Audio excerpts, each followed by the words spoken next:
నా ఒత్తినేలు గారు ముందుగానే మీకు పరిచయం చేశాను. అద్భుతమైన పరిచయం చేస్తున్నటువంటి దేవుని దాసులు ఇతను మనకు వర్తమానాన్ని తీసుకుని వచ్చారు. వీరికి సమయాన్ని ఇస్తూ ఉంటున్నాను. దేవుడు వారి ద్వారా మన కొరకు ఏ వర్తమానాన్ని దాచి ఉంచాడో మనం జాగ్రత్తగా ఇంతవరకు మనం మాట్లాడాం, మనం ఆరాధించాం, మనం స్తుతించాము. ఇప్పుడు మనం మౌనంగా ఉండాలి. ఆ పరమ తండ్రి తన దాసుని ద్వారా కొన్ని మాటలు మనకు తెలియచేయబోతుండగా వాటిని విని మన జీవితానికి ఆశీర్వాదకరంగా వాటిని మార్చుకుందాము. ప్రియ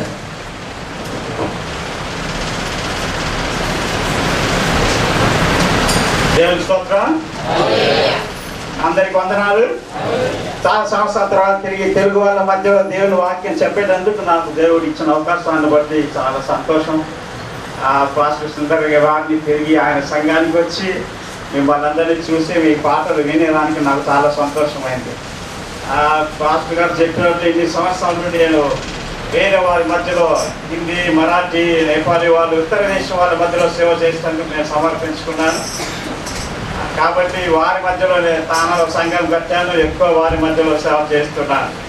ఆరవ దేశం అంతా తిరిగి వేరే వేరే వారికి ట్రైనింగ్ ఇవ్వటం, పాస్టర్లకు, లీడర్లకు ట్రైనింగ్ ఇవ్వటం, వేరే దేశాలకు వెళ్ళి దేవుని వాక్యం చెప్పడం, ఆ విధంగా ఇన్ని సంవత్సరాలు 1985 నుండి దేవుని సేవలో ఉన్నాను. 1986లో నేను వైఎంసీలో బొంబాయి సెంటర్లో ఉన్నప్పుడు సుందరరావు గారు కలిసినాడు. అప్పుడు యవనస్తుడు, అప్పుడు పత్రిక ఆంధ్ర నుండి వచ్చి అప్పుడు కలిసినప్పుడు అప్పుడు పరిచయం అయ్యి చాలా అప్పుడు సేవలో తోడుగా ఉన్నాడు.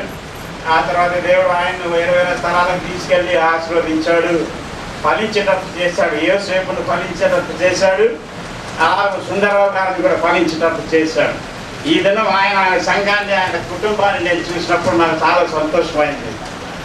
ఇన్ని సంవత్సరాల తర్వాత మళ్ళీ మేము కలుసుకున్నాం. ఆ తర్వాత దేవుడు ఆయన్ని ఎంత గొప్పగా వాడుకుంటున్నాడు. నవీ ముంబైలో తెలుగు వారికి ఛాంపియన్ అయ్యాడు సుందరరావు గారు కదా. ముంబైలో తెలుగు వాళ్ళు ఎవరంటే మొదటి పేరు సుందరరావు కదా. సుందరరావు లేరు అంటే బొంబాయిలో తెలుగు వాళ్ళు లేరు. కాబట్టి ఇక్కడ మరి స్థలం తీసుకొని గుడి కట్టించి మీ అందరినీ సమర్పించినాడు అంటే ఇది గొప్ప సంగతే కదా. దేవునికి మహిమ.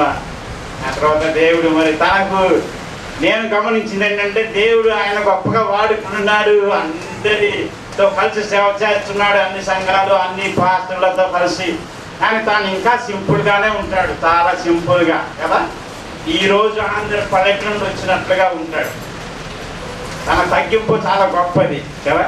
అందుకే దేవుడు ఆయన ఎక్కువగా వాడుకుంటున్నాడు. ఇప్పుడు మీ అందరినీ నడిపించినాడు ఆయన సేవ ద్వారా దేవుని సన్నిధిలో. అది చాలా ముఖ్యమైనటువంటి మాట. కాబట్టి ఆ విధంగా మిమ్మల్ని కూడా దేవుడు ఏర్పాటు చేసుకున్నాడు. తిమోతిలాగా ఆయన పౌలులాగా వాడుకుంటే మిమ్మల్ని తిమోతిలాగా చేసి తర్వాత మిమ్మల్ని కూడా పౌలులాగా వాడుకుంటాడు. దేవుని దయ వల్ల ఆ బ్రదర్ చెప్పినట్టుగా ఒక మ్యాగజైన్ తయారు చేశాము. జనవరి మాసం నుండి ఈ మ్యాగజైన్లో గ్రీన్ ప్యాచెస్లో ఈ దేవుడి వాక్యాలు ఎక్కువగా రాశాను. యవనస్తుల కోసం, కుటుంబాల కోసం, స్త్రీల కోసం, ఆ తర్వాత స్టూడెంట్స్ కోసం అట్లా 20 సందేశాలు ఉన్నాయి. ఇంగ్లీష్లోనే రాశాను. ఎక్కువగా నేను ఇంగ్లీష్లోనే దేవుడి వాక్యం, హిందీలో వాక్యం చెప్తున్నాను. ఆఖరిసారి దేవుని వాక్యం తెలుగులో చెప్పింది ఎప్పుడంటే 2 సంవత్సరాలకు ముందు నేను చికాగోలో ఉన్నప్పుడు, అమెరికాలో అక్కడ ఒక తెలుగు సంఘంలో దేవుని వాక్యం చెప్పినప్పుడు తెలుగులో వాక్యం చెప్పాను. వారం కూటాల్లో ఆదివారం అక్కడ ఇంగ్లీష్లోనే వేరే వేరే వాళ్ళు కలుసుకుంటారు కాబట్టి ఇంగ్లీష్లోనే చెప్పాల్సి వచ్చింది. అక్కడ కూడా ఈ విధంగానే వాళ్ళు తబల కొట్టి తెలుగు పాటలు పాడితే నాకు చాలా అనిపిస్తుంది. అంత దూరం కూడా తెలుగు పాటలు విన్నాం. అమెరికా అంత దూరం వెళ్ళి కూడా మన ఇక్కడ ముంబాయిలో ఇంత దూరం కూడా తెలుగు పాటలు విన్నాం. చాలా సంతోషం. నేను ఎక్కువ తెలుగు పాటలు వినే భాగ్యం నాకు లేదు. ఎక్కువ హిందీ, మరాఠీలో అక్కడ నేర్పిస్తూ ఉన్నాను అందరికి. దేవుడు గొప్పవాడు. అది ఎవరికి కావాలన్నా ఇంగ్లీష్ బాగా వచ్చేవారు అక్కడ 10 కాపీలు తెచ్చి పెట్టాను. జనవరి తర్వాత ఫిబ్రవరి మాసం 2 కాపీలు తీసుకోవచ్చు. ఎవరికైనా కావాలంటే మీరు అడ్రస్ రాసిస్తే కూటమైన తర్వాత మీకు మేము పంపిస్తాం. పోస్టులు ఇది ఫ్రీ, దీనికేమి డబ్బులు తీసుకో. దేవుని వాక్యం సరిగా నేర్చుకోవాలి అనేటువంటి, సరిగా నేర్పించాలనేటువంటి దాని యొక్క భావం. నేను స్టూడెంట్గా ఉన్నప్పుడు కాలేజ్ చదివేటప్పుడు నేను హై స్కూల్ 10వ తరగతి చదివిన తర్వాత యేసు ప్రభువుని నమ్ముకున్నాను 1976 సంవత్సరంలో. అప్పుడు 17 సంవత్సరాల వయసు. అప్పుడు ఇలా సంఘంలో వాక్యం చెప్తూ వచ్చాను ప్రతి ఆదివారం. కానీ నేను 17 సంవత్సరాల వయసు నుండి దేవుని వాక్యం చెప్తూ వచ్చాను. కాలేజీలో చదివేటప్పుడు, యూనివర్సిటీలో చదివేటప్పుడు స్టూడెంట్స్కి దేవుని వాక్యం పత్రికలు పంచాను. వాళ్ళంతా నవ్వేవాళ్ళు, అబ్బా దేవుడు వచ్చాడు అని. కాలేజ్ యూనివర్సిటీలో ఎవరికి ఇంట్రెస్ట్ ఉంటుందండి యవనస్తులకు? కానీ నాకు చాలా బాగా ఉండేది అప్పుడు అందరికి వాక్యం చెప్పాలని. నాతో 1982లో బొంబాయికి వచ్చాను పని చేసేటందుకు. అక్కడ కంపెనీలో రోహా దగ్గర పనిచేసేవాడిని సైంటిఫిక్ ఆఫీసర్గా. అప్పుడు కూడా అక్కడ కూడా కూటాలు పెట్టాను. ఆ కంపెనీ వాళ్ళకు దేవుని వాక్యం చెప్పాలని, హిందీ మరాఠీ వాళ్ళకు. అప్పుడు 86లో దేవుడు నన్ను సేవ పూర్తిగా సమర్పించుకొని సేవ చేయాలని దేవుడు పిలిచాడు. అప్పుడు అన్ని వదిలిపెట్టేసి దేవుని సేవ చేయించడానికి వచ్చాను. విల్లపాలలో నా స్నేహితుల దగ్గర ఉండేవాడిని. నాతో పాటు కాలేజీలో చదువుకున్న యవనస్తుడు ముస్లిం అబ్బాయి ఎయిర్పోర్ట్లో పనిచేసేవాడు. తనతో పాటు ఉండి అక్కడ వీధుల్లో తిరిగి పార్కులలో అన్ని స్థలాలకు వెళ్ళి దేవుని వాక్యం చెప్పాను. అప్పుడు నా దగ్గర ఏం ఉండేది కాదు, 50 పైసలు కూడా ఉండేది కాదు. చాలా విచిత్రం. ఈ దినం నేను మీ మధ్య ఈ విధంగా నిలబడి చెప్తున్నానంటే ఇది గొప్ప సంగతి, దేవుడి కృపే. అప్పుడు 50 పైసలు నా దగ్గర ఉండేది కాదు. అప్పుడు ₹1 వడాపావ్ 85లో బొంబాయి. తర్వాత 86లో నేను బైక్లో వచ్చి వైఎంసీలో ఉండేటప్పుడు అక్కడ రోజుకి ₹7 రూమ్. అయినా నా దగ్గర ₹7 కూడా లేవు అప్పుడు. అలాంటి పరిస్థితుల్లో దేవుని సేవ చేశాను. ఎవరికి తెలియదు, అప్పుడు ఎవరికి చెప్పలేదు. సంతోషంగానే దేవుని వాక్యం చెప్పాను. అక్కడ అప్పుడు ప్రతిరోజు ఒక్కొక్క స్థలంలో దేవుని వాక్యం. ఇంటి కూటం పెట్టినప్పుడు ఇంటి కూటం అయిన తర్వాత ఇంటికి వచ్చా నాకు భోజనం లేదు, డిన్నర్ లేదు తినేదానికి. అలాంటి పరిస్థితుల్లో దేవుని సేవ చేశాను. ఆ అనుభవాలని నేను ఒక పుస్తకంలో రాశాను. నా సాక్ష్యం గ్రేట్ సో అమేజింగ్ అని. ఆయన ఎక్కువ కాపీలు తీసుకురాలేదు. ఎవరికైనా కావాలంటే నేను తర్వాత ప్రింట్ చేసి తీస్తాను. ఇంటర్నెట్లో నా సాక్ష్యం రాశాను. చాలా మంది చదివి ప్రోత్సాహపడ్డారు. అలాంటి పరిస్థితుల్లో 50 పైసలు కూడా ఉండేది కాదు నా దగ్గర. అలాంటి పరిస్థితి ఉండి దేవుడు నన్ను పైకి లేపి నా సొంత టికెట్ కొనుక్కొని 50,000 అమెరికా వెళ్ళి వచ్చేదానికి దేవుడు ద్వారం తెచ్చాడు. అక్కడ దేవుడి వాక్యం చెప్పేదానికి వాళ్ళు పిలిచారు. ఆ తర్వాత కెనడా దేశం వెళ్ళాను, ఇంగ్లాండ్ దేశం వెళ్ళి అక్కడ పాస్టర్లకు ట్రైనింగ్ ఇచ్చాను 2007 సంవత్సరంలో లండన్లో. ఆ తర్వాత గత సంవత్సరం ఇస్రాయేల్ దేశంలో దేవుని వాక్యం చెప్పాను. యెరూషలేము వీధుల్లో నిలబడి దేవుని వాక్యం పంచారు. అలా సౌత్ ఆఫ్రికాలో దేవుని వాక్యం వెళ్ళి చెప్పాను. గత సంవత్సరం 2 మాసాలు కెన్యా దేశంలో, జాంబియా దేశంలో దేవుని వాక్యం చెప్పాను నల్లవాళ్ళకి. కాబట్టి రకరకాలుగా దేవుడు వేరే వేరే వారికి దేవుని వాక్యం చెప్పాలని మలేషియాలో చెప్పాను, సింగపూర్లో దేవుని వాక్యం చెప్పాను. కాబట్టి ప్రతి దేశంలో దేవుని వాక్యం చెప్పాలి అని. అంటే దేవుని వాగ్దాన ప్రకారం మీరు వెళ్ళి సర్వ సృష్టికి సువార్త చెప్పాలి, నా శిష్యులుగా చేయాలి. కానీ నేను రాసిన పుస్తకాలు వేరే దేశాల్లో వాడుతున్నారు. ముఖ్యంగా the art of making disciples అని ఈ బైబిల్ కాలేజ్ ప్రిన్సిపాల్స్, ఆ తర్వాత పెద్ద పెద్ద నాయకులు కూడా నేర్చుకునేదానికి కాన్ఫరెన్స్ కోసం రాశాను కొన్ని సంవత్సరాలకు ముందు. ఈ పుస్తకం వేరే దేశం వాళ్ళకు కూడా ఇచ్చాను, అమెరికా వాళ్ళు కూడా వాడుతున్నారు. వేరే దేశం వాళ్ళు కూడా ఈ నాయకులు నేర్చుకొని ఇతరులకు చెప్పేదానికి శిష్యుడు ఎలా చేయాలనేటువంటి దాని మీద రాసిన పుస్తకం. ఇక మిగతా 20 పుస్తకాలు రాశాను వేరే వేరే అంశాల మీద. దేవుడు వాటిని వాడుకుంటా ఉన్నారు. ఆ తర్వాత యవనస్తుల కోసం ఏప్రిల్ మాసంలో కార్యక్రమం వేశాము ముంబైలో. జైపూర్లో వేసాము, అది ముంబైకి మార్చాం. ఏప్రిల్ 29 నుండి మే 1వ తారీఖు వరకు ఇంగ్లీష్లో హిందీలో జరుగుతారు. ఎందుకు ఎక్కువ ఉత్తర దేశం వాళ్ళని పిలిపించాలని ఆశపడి యవనస్తులు. అది ఎవరికైనా ఇంట్రెస్ట్ ఉంటే ఇంగ్లీష్ హిందీ వచ్చే వాళ్ళు మీరు ఈ పత్రిక తీసుకోవచ్చు, అక్కడ పెట్టాను ఆఖరి కిటికీ మీద. ఈ పత్రిక తీసుకొని మీరు రిజిస్ట్రేషన్ ఫామ్ నింపి ఇవ్వచ్చు. అక్కడ ఉండేదానికి 3 దినాలు బొంబాయిలో అంధేరిలో రిట్రీట్ హౌస్లో ఏర్పాటు చేశాము. అక్కడ 3 దినాలు ఉండాలి. అక్కడ జీవితంలో ఎలా గెలవాలి, ఎలా బాగా చదవాలి, అటువంటి విషయాలు నేర్పిస్తాం. దేవుని వాక్యం అటువంటి సంఘాలలో నేర్పించడం లేదు. కాబట్టి జీవితంలో ఎలా మన సవాళ్ళు ఎదుర్కొని, ఈ శోధనలు ఎదుర్కొని మనం ఎలా జయించాలి, గెలవాలి యవనస్తులు అనే అంశం మీద దేవుని వాక్యం నేర్పిస్తాం. 3 దినాలు ఇక్కడ మీరు ఉండేదానికి భోజనం అంతా మేము ఖర్చు పెడతాం దేవుడు ఇచ్చే ఆయన ఆశీర్వాదాన్ని బట్టి. ఆ యవనస్తులు తీసుకొని మీరు రిజిస్ట్రేషన్ చేయవచ్చు. అదే మా సేవ విషయాలు ఎక్కువ తెలుసుకోవాలి, ప్రార్థన చేయాలని కొన్ని పత్రికలు ఇక్కడ పెట్టాను. కల్వరి స్పర్శ సేవలు అనేటువంటి కల్వరి చర్చ్ మినిస్ట్రీస్ అది అక్కడ మీరు తీసుకొని ఎవరు ప్రార్థన చేయాలని ఇంట్రెస్ట్ ఉంటే చదవాలని తీసుకొని చదవచ్చు. ఈ దినం దేవుని వాక్యం చెప్పేటందుకు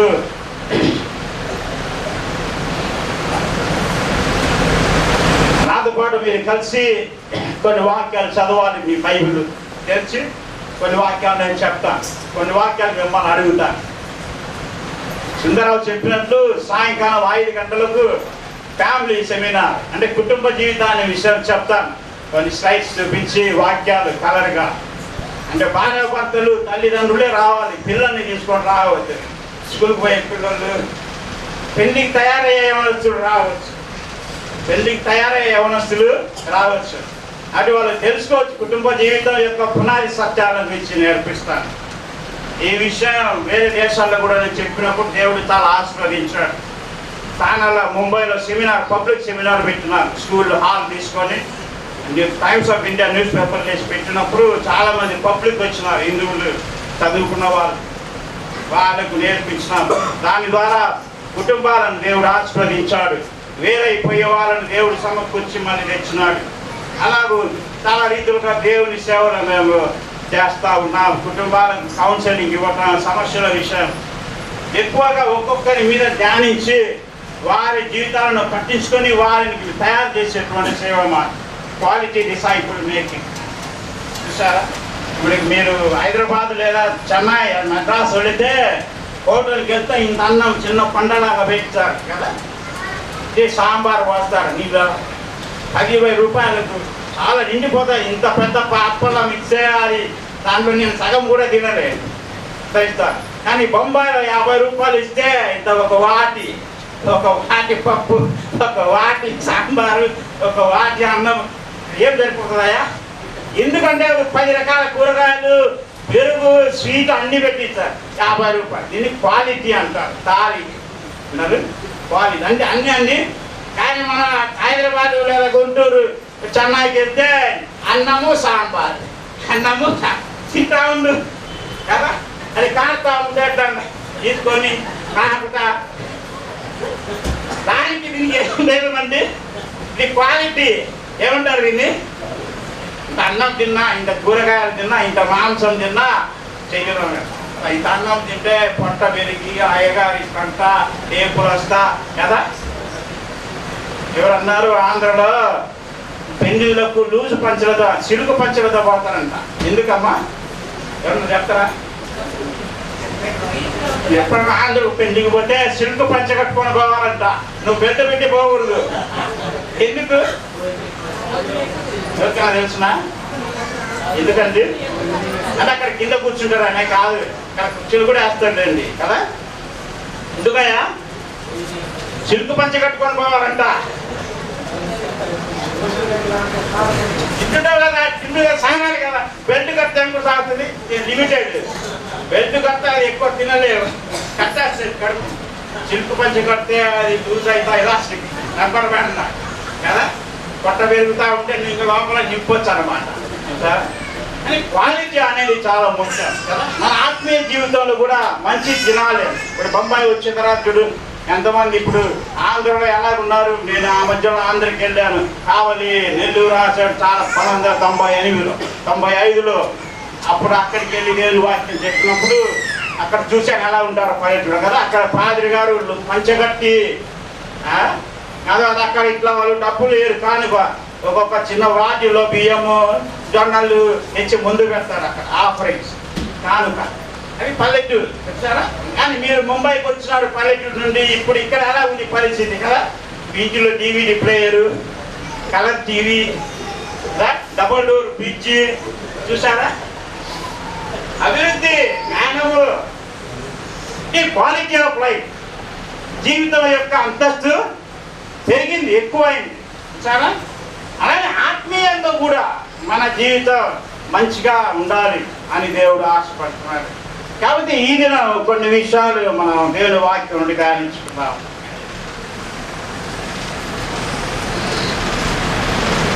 నాతో పాటు పరిశుద్ధ గ్రంథం నుండి 2 కొరింథీ 3వ అధ్యాయం 18వ వచనం ఎవరు చదువుతారు? కొరింథీయులకు రాసిన 2వ పత్రిక 3వ అధ్యాయం 18వ వచనం. మనమందరమును ఎవరైనా చదువుతారా గట్టిగా? చదవండి.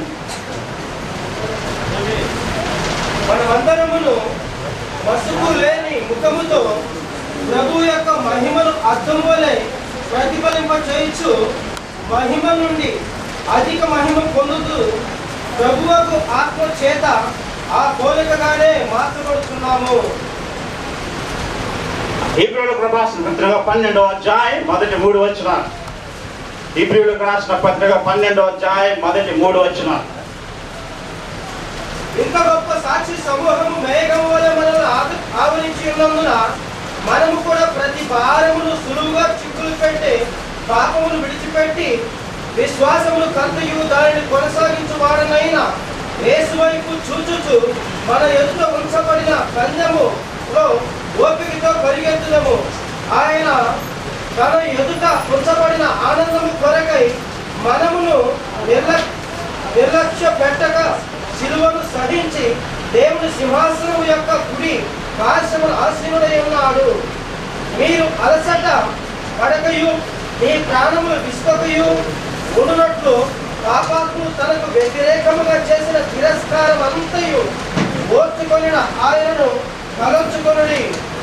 మీరు పాపముతో పోరాడుటలో రక్తము కారునంతగా ఇసుకు దానిని ఎదిరింపలేదు.